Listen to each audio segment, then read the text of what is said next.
하도록 하겠습니다. 제가 먼저 읽도록 하겠습니다.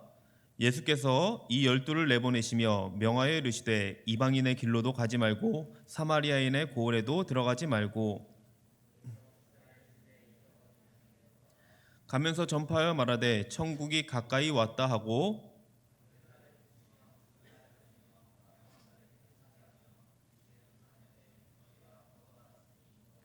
너희 전대에 금이나 은이나 동을 가지지 말고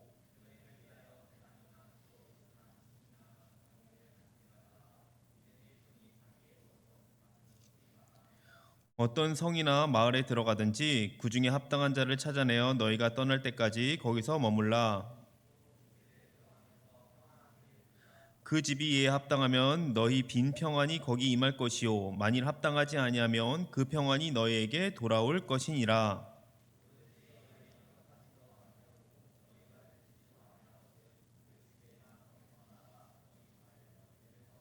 같이 읽겠습니다. 내가 진실로 너희에게 이르노니 심판날에 소돔과 고모라 땅이 그 성보다 견디기 쉬우리라. 아멘. 네, 우리가 저번 주까지 8장에서 9장까지 우리가 함께 살펴봤습니다. 예수님이 놀라운 기적을 일으키시죠. 근데 그 8장에서 9절의 중심축은 뭐였죠? 기적이었나요? 믿음이었죠. 믿음이 중심축입니다. 그 믿음은 하나님께 전적으로 도움을 구하고 주님만 신뢰하는 믿음이었습니다. 8장에서 9장이. 그래서 우리가 어떻게 한 주간 좀 주님만 의지하면서 신뢰하며 살아가보자고 아마 사랑방에서 나눴을 것 같은데 한 주간 여러분이 살아가셨는지 모르겠습니다. 살아가셨겠죠? 네, 그렇게 믿습니다. 자, 오늘은 예수님의 사역 중에 이 세 가지 사역이 있죠. 선포, 그리고 가르침, 그리고 고치는 이 사역 중에 두 번째에 해당하는 말씀입니다. 그러니까 가르침. 가르침이 처음에 우리가 산상수훈을 봤잖아요. 그 가르침의 이제 두 번째 단락이 요 10장에 나오고 있습니다. 자, 드디어 예수님의 사역을 옆에서 지켜보던 제자들이 이제 사역지로 파송받는 순간이 오늘 본문에 나오고 있습니다. 예수님과 함께 있다가 실습을 떠나는 거겠죠. 그러니까 보니까 이제 실습을 떠날 때 까다로운 조건이 있어요. 5절을 함께 보면은 얼마나 까다로운 조건이 있는지 보실 수 있습니다. 자, 5절을 함께 보도록 하겠습니다. 같이 한번 읽어보도록 하겠습니다. 시작. 예수께서 이 12를 내보내시며 명하여 이르시되 이방인의 길로도 가지 말고 사마리아인의 고을에도 들어가지 말고. 네, 5절에 이렇게 나왔죠. 예수님이 이제 제자들을 파송합니다. 그러면서 말씀하시는 게 이방인의 길로도 가지 말고 그리고 사마리아인의 고을로도 가지 말라라고 얘기하고 있습니다. 그러니까 이 말은 오직 갈릴리 지역에 사는 유대인들을 찾아가서 그들만을 전도의 대상으로 지금 삼고 계신 거예요. 자, 왜 그랬을까요? 예수님이 왜 다른 데 가지 말고 이방인의 길 가지 말고 왜 이 갈릴리 지역 유대인들에게만 전했을까요? 왜 그렇게 말씀하셨을까요? 두 가지 이유를 볼 수 있습니다. 첫 번째는 예수님의 사역했던 그 패턴, 예수님이 사역했던 패턴이 있잖아요. 그것을 그대로 따라하고 있는 것을 볼 수 있는데 하나님의 구속사적인 이 계획에 따라 제자들도 먼저 이스라엘을 찾아가 그들의 하나님 나라 복음을 이 접할 기회를 제공한 거예요. 그러니까 예수님과 제자들은 먼저 유대인들에게 복음을 이 접할 수 있도록 충분한 기회를 준 거죠. 어떻게 보면 하나님께서 먼저 복음을 접할 기회를 계속해서 주고 있는데 이 기회를 이스라엘 백성들은 잡지 못하는 모습들을 계속 보게 됩니다. 두 번째 이유는 이 첫 번째 이유보다는 그렇게 크지는 않은데 제자들의 안전을 위해서이기도 합니다. 이 사마리아는 어떤가요? 사마리아에 사는 사람들은 이방인들과 그리고 이제 유대인들의 이 혼혈이 많았습니다. 그리고 사마리아 사람들은 유대인들과 사이가 좋지 않았죠. 그러다 보니까 다툼도 많이 일어나고 위험 요소가 있을 수 있어서 이방인에 있는 곳에서 전도를 금한 것입니다. 자, 이렇게 제자들이 갈릴리 지역에 사는 유대인들을 찾아가 무슨 사역을 했느냐? 무슨 사역을 했을 것 같아요? 제자들이 갈릴리 지역에 가서 무슨 사역을 했을까요? 힌트는 예수님의 사역을 여러분이 잘 생각해 보시면 답이 나옵니다. 제가 마태복음 들어가면서 말한 건데 여러분이 기억이 나실지 모르겠어요. 예수님이 제일 먼저 하신 게 뭘까요? 제일 먼저 예수님의 사역 중에 제일 먼저 한 게 뭐였죠? 치유였을까요? 가르쳤을까요? 선포죠, 선포. 하나님 나라를 선포합니다. 이것을 그대로 제자들이 답습하고 있는 모습을 보게 됩니다. 자, 7절을 한번 읽어보죠. 7절을 한번 읽어보시면 이렇습니다. 가면서 전파하여 말하되 천국이 가까이 왔다 하고 이처럼 제일 먼저 하나님 나라 복음을 선포를 합니다. 제자들이 새로운 메시지를 이렇게 막 전하는 게 아니에요. 이미 주님이 선포하신 메시지를 반복하면서 이게 예수님이 했던 그대로 그 답습하는 모습을 볼 수 있습니다. 그리고 나서 행했던 것이 예수님처럼 치유 사역을 합니다. 선포 다음에 치유 사역을 하는 걸 볼 수 있어요. 우리가 저번에 살펴본 8장 9장을 여러분이 기억을 하시면 될 것 같습니다. 8절을 보면 이 네 가지가 나오고 있습니다. 한번 네 가지 어떤 치유 사역을 했는지 한번 볼까요? 자, 시작. 병든 자를 고치며 죽은 자를 살리며 나병 환자를 깨끗하게 하며 귀신을 쫓아내되 너희가 거저 받았으니 거저 주라. 자, 여기서 예수님이 하시던 기적을 다 할 수 있어요. 지금 다 할 수 있습니다. 죽은 자를 살릴 수도 있고 귀신도 쫓아내는 능력을 가질 수 있습니다. 근데 단 한 가지 조건이 있습니다. 어떤 조건인가요? 쉽죠? 너희가 거저 받았으니 거저 주라. 네, 이게 조건입니다. 그러니까 이 말은 하나님께 공짜로 능력을 받은 사람은 공짜로 주고 베푸는 사람이 되어야 한다는 이 원리를 지금 강조하고 있는 것입니다. 자, 여러분에게 질문을 하나 해보도록 하겠습니다. 여러분들은 어떤 동기에서 선을 행하고 있나요? 자, 그러니까 누군가에게 베풀고자 할 때 무슨 마음으로 하고자 하냐 이거죠. 자, 아무리 착한 사람도 아무 생각 없이 남에게 베푸는 사람은 없습니다. 특별히 그리스도인으로서 나는 선행을 베푸는 동기가 어디에 있냐 이겁니다. 여러분들이 그리스도인이잖아요. 우린 그리스도인입니다. 그럼 우리는 선을 베푸는 동기가 어디에 있어야 될까요? 자, 한번 제가 네 가지 예를 들어보겠습니다. 여러분이 이 네 가지에 어디에 해당되는지 한번 여러분이 생각해 보시기 바랍니다. 첫 번째는 저주받을 것이 두려워서 선을 행하는 사람이 있습니다.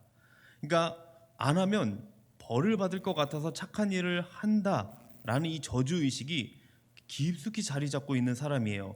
그러니까 마지못해서 선을 행하는 사람이죠. 자, 이런 분들의 특징은 예배에서도 잘 나타납니다. 예배를 빼먹으면 어떨까요? 벌을 주실 것 같아요.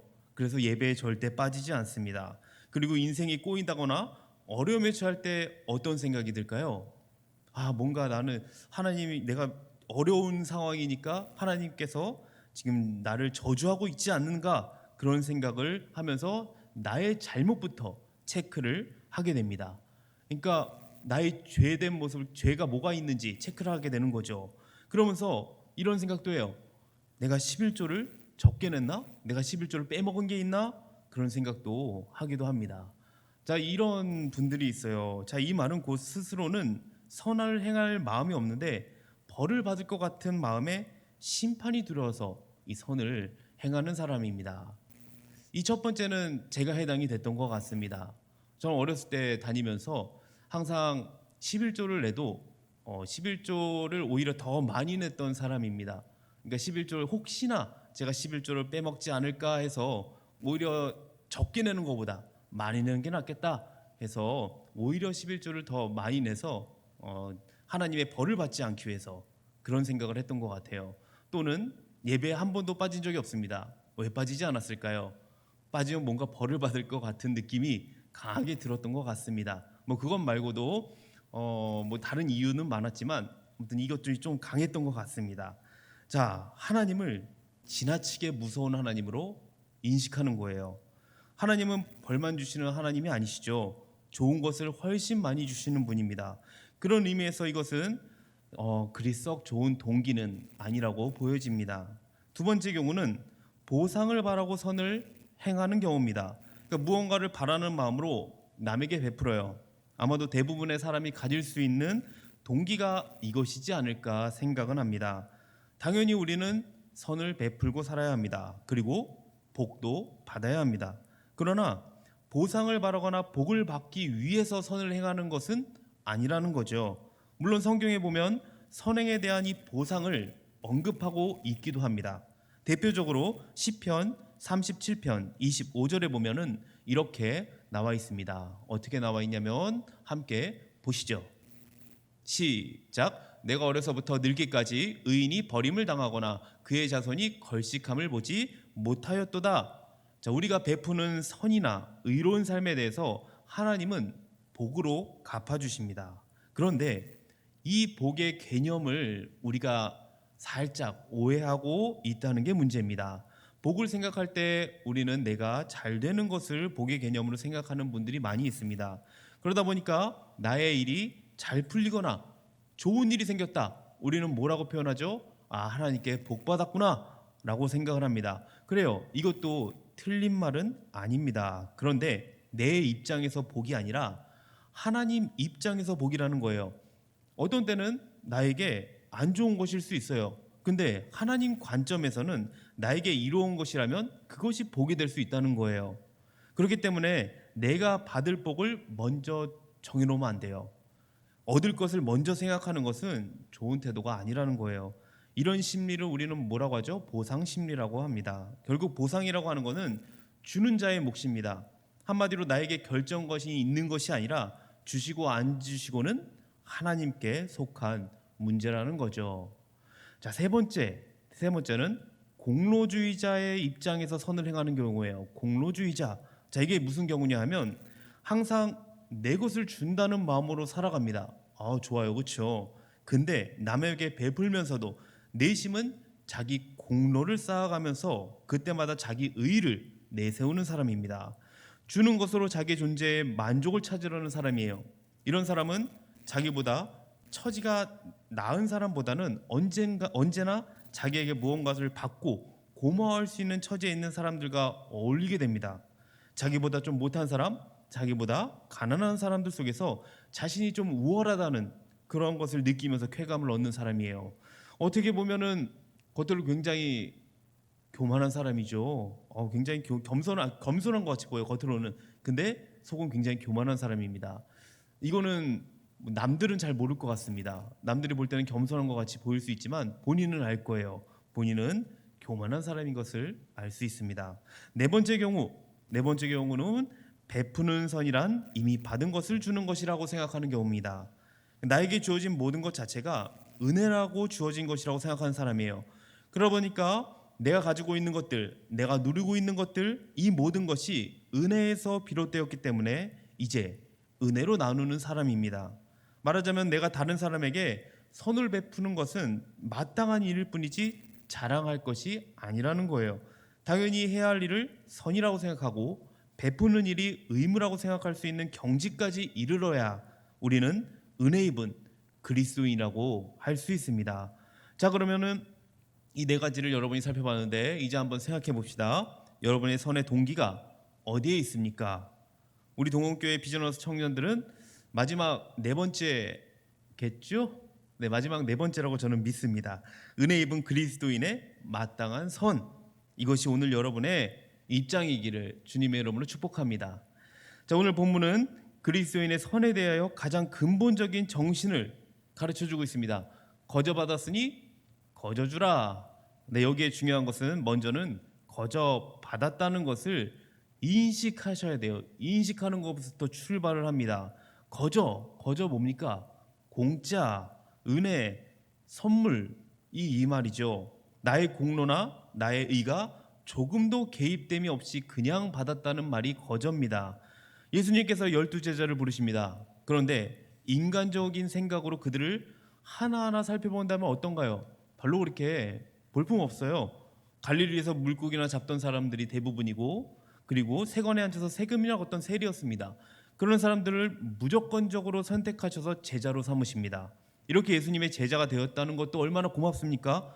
근데 거기다가 어떤 걸 줬죠? 더 나아가 병 고치는 은사도 주시고 또 귀신을 내쫓는 권세까지 주십니다. 거기다가 말씀에 대한 지혜, 말씀을 전파할 사역지, 전도할 수 있는 용기, 마지막으로 성령의 역사를 더하십니다. 자, 이 많은 것들 중에 제자들이 스스로 가질 수 있는 것이 무엇이었을까요? 예수님께서 주시지 않았다면 어느 것 하나라도 가질 수 있는 것이 없었습니다. 분명히 제자들은 거저받은 거예요. 주님께서 많이 주셨고 제자들은 수없이 많은 것을 받았습니다. 그런데 그게 끝이 아니라는 거예요. 받았으니 그것으로 만족하고 살아가면 되는 게 아니라는 말입니다. 정말 중요한 것은 그 다음이 중요한 거예요. 다시 한번 8절 한번 읽어볼까요? 8절 다시 한번 읽어봅시다.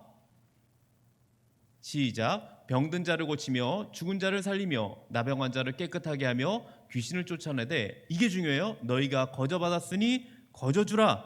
네, 계속 말하고 있죠. 거저받았으니 거저주라. 이것이 오늘 우리가 주목해야 할 말씀입니다. 왜냐하면 주님께서 오늘을 살아가는 우리들을 향해 요구하는 말씀이기도 하기 때문입니다.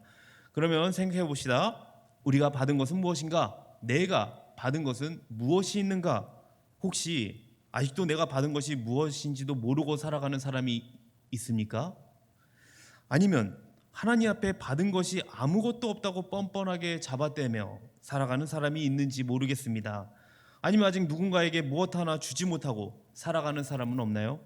혹시 단 하나라도 거저주지 못하겠다는 이 보상 심리에 살아가는 사람이 있는지 모르겠어요.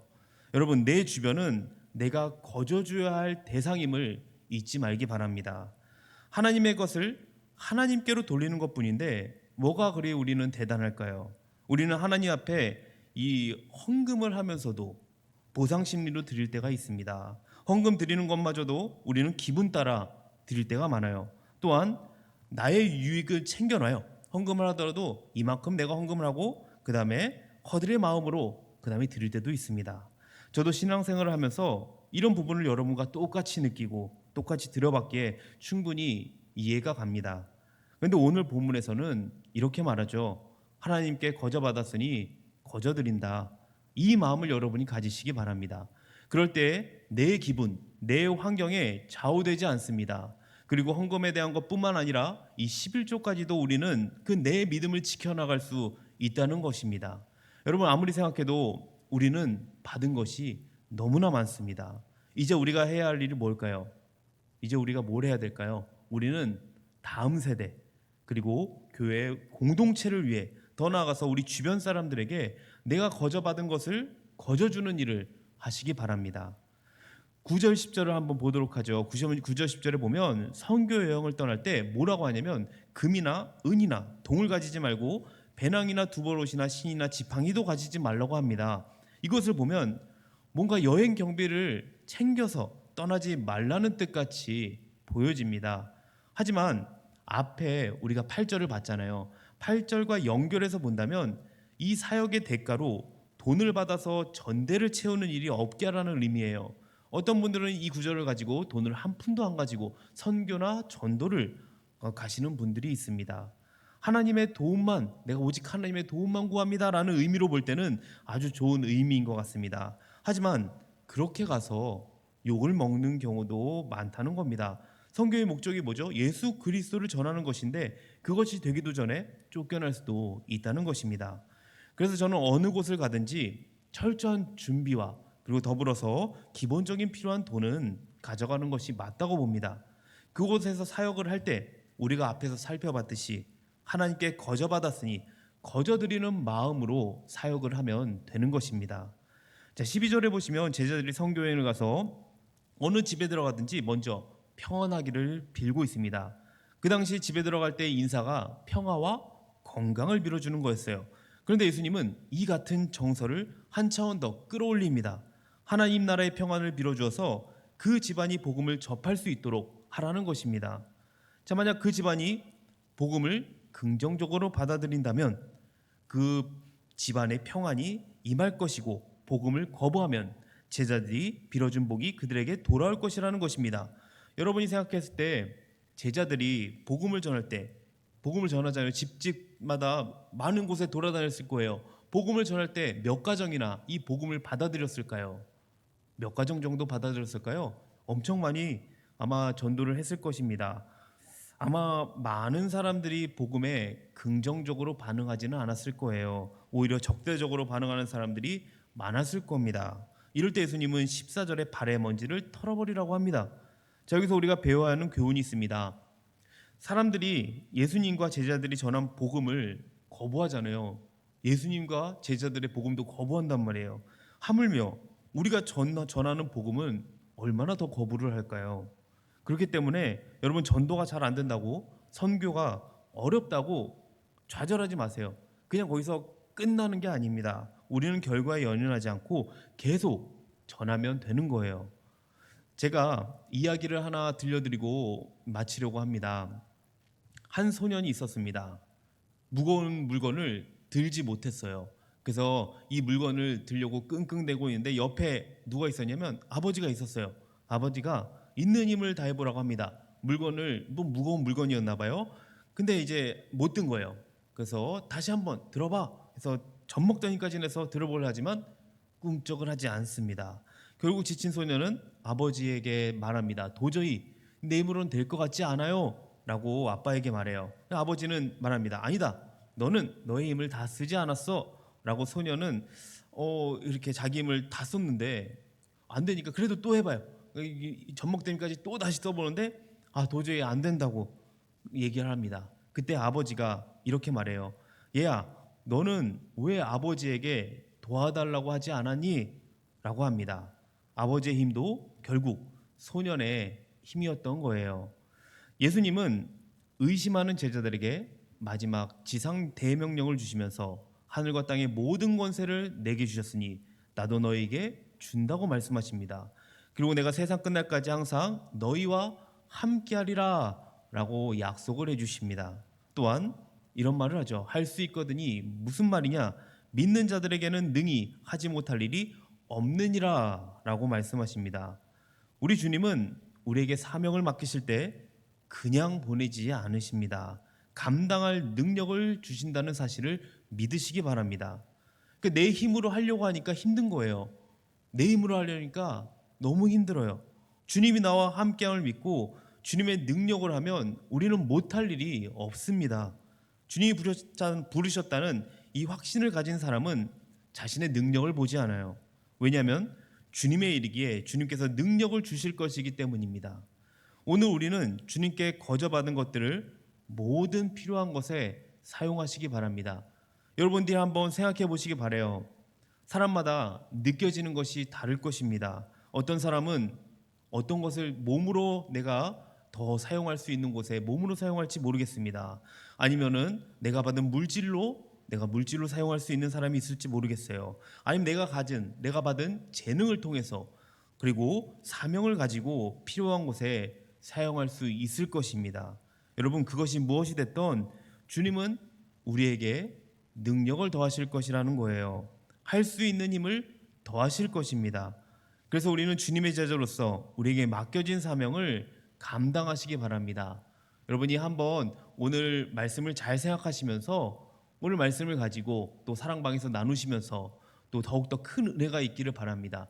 그리고 내가 주님을 위해서 어떻게 살아가야 할지, 어떻게 주님을 위해서 더욱더 받은 대로 그대로 내가 남을 베풀며 거저 주어야 할지 우리가 그렇게 하루하루 살아가시기를 주님의 이름으로 축복합니다. 아멘. 네, 우리 함께 이 시간 찬양하시고 또 기도하는 시간을 가지면 좋을 것 같아요. 여러분, 오늘 찬양 두려워하지 말라라는 찬양입니다. 여러분이 아는 찬양인지는 모르겠어요. 제가 참 좋아하는 찬양이기도 합니다. 여러분, 두려워하지 마시기 바랍니다. 우리가 세상 앞에서 두려워할 것이 없어요. 왜냐하면은 주님이 나와 함께 하시기에, 주님이 나를 붙드시기에 우리는 두려워할 필요가 없습니다. 주님이 하실 일을 그대로 믿고 우리는 따라가면 돼요. 그렇기 때문에 여러분, 오늘 믿음으로 함께 찬양하고 정말 우리가 나아갔으면 좋겠습니다. 이 세상 앞에서 담대함과 강함으로 정말 하나님 의지하면서 나아갈 수 있도록 우리 함께 찬양하며 나아갑시다.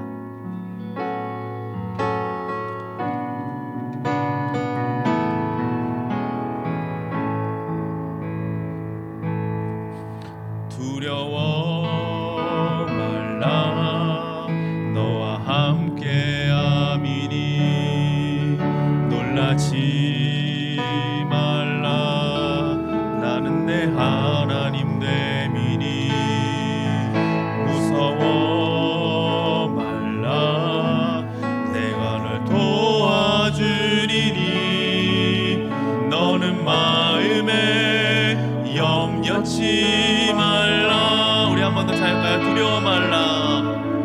두려워 말라 너와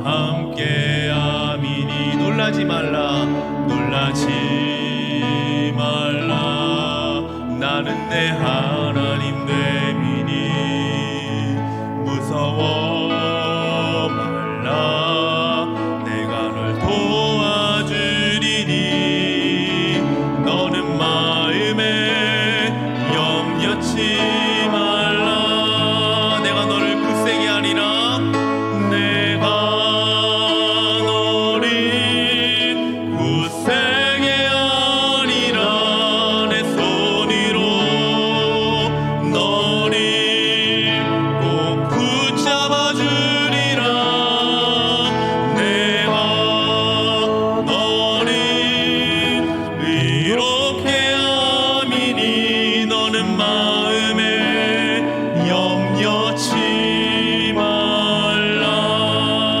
우리 한 번 더 찬양하겠습니다. 두려워 말라 너와 함께 함이니 두려워 말라 너와 함께 함이니 놀라지 말라 나는 내 하나님 됨이니 무서워 말라 내가 널 도와주리니 너는 마음에 염려치 말라 내가 너를 굳세게 하리라 내가 너를 굳세게 하리라 내 손으로 너를 꼭 붙잡아 주리라 내가 너를 의롭게 함이니 너는 마음에 염려치 말라 내가 너를 굳세게 하리라 내가 너를 굳세게 하리라 내 손으로 너를 꼭 붙잡아 주리라 내가 너를 의롭게 함이니 너는 마음에 염려치 마 우리 한 번 더 찬양하고 기도하며 나갑시다 내가 너를 굳세게 하리라 내가 너를 굳세게 하리라 내 손으로 너를 꼭 붙잡아 주리라 내가 너를 의롭게 함이니 너는 마음에 염려치 말라. 자 우리가 함께 기도했으면 좋겠습니다. 기도하며 나갈 때에 우리 담대함으로 나아갑시다. 주님이 우리에게 모든 것을 더하실 것입니다. 제자들을 보내실 때에 다 주셨어요. 모든 권세, 능력 다 주십니다. 한 가지 조건이 있죠. 거저 받았으니 거저 주어라. 주님이 우리에게 너무 많은 걸 주셨습니다. 내 스스로 했다고 생각하십니까? 아니에요. 주님이 다 주신 것입니다. 여러분 그것을 믿으시고 우리는 그것을 주님께 다시 돌려드리기 원합니다. 그리고 주님을 믿기 원하는 그런 사람들에게 우리가 베풀기 원합니다. 우리가 이것을 받은 것들을 그대로 줄 수 있도록 우리의 마음을 여시고 주 앞에 나아갈 수 있는 귀한 시간이 됐으면 좋겠습니다. 이 시간 우리가 간절한 마음으로 그냥 나는 할 수 없어요가 아니에요. 주님은 할 수 있거든이 무슨 말이냐? 믿는 자들에게는 능치 못할 일이 없다고 하셨습니다. 우리가 믿음을 갖고 하길 바랍니다.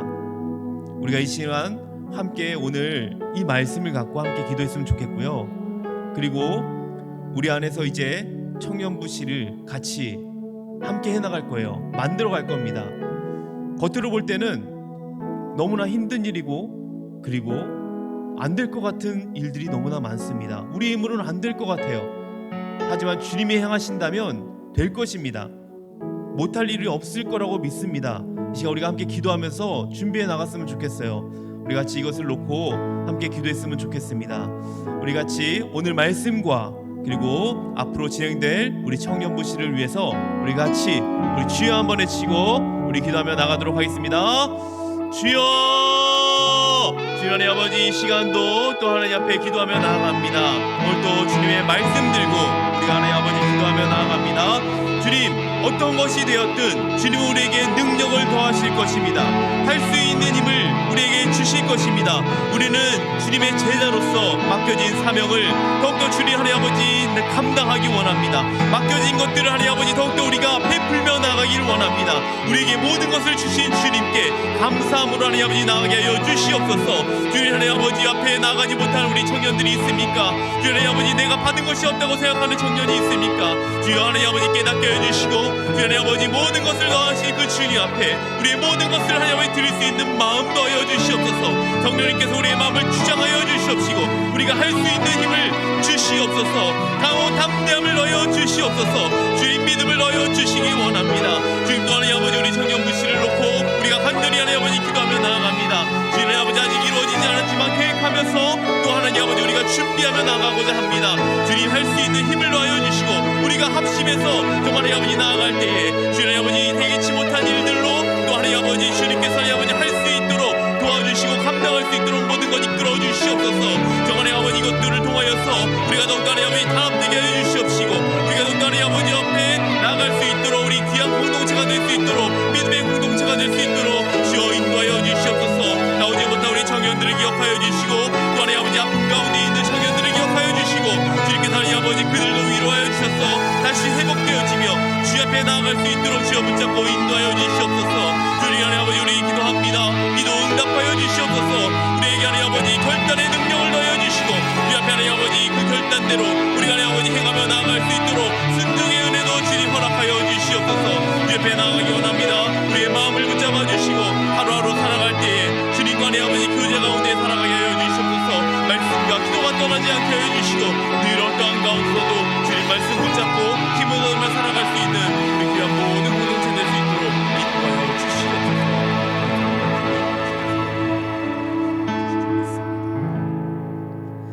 하나님 아버지 감사합니다. 오늘도 이 시간 우리에게 새 힘을 허락하신 줄 믿습니다. 말씀을 통하여서 우리가 힘을 얻게 하여 주시고 이 말씀을 통하여서 우리가 변화되게 하여 주시옵소서. 특별히 하나님 아버지 말씀의 권세가 있으니 이 말씀대로 우리가 살아가게 하여 주시고 또 하나님 우리가 늘 주님 붙잡을 수 있도록 기도를 잃지 않게 하여 주시옵소서. 기도를 통하여 주님과 늘 교제의 삶을 살기 원합니다. 주님께 기도하며 주님의 음성을 듣고 또 그 뜻대로 살아갈 수 있도록 우리에게 크신 은혜를 베풀어 주시옵소서. 감사드리며 예수님 이름으로 기도합니다. 아멘.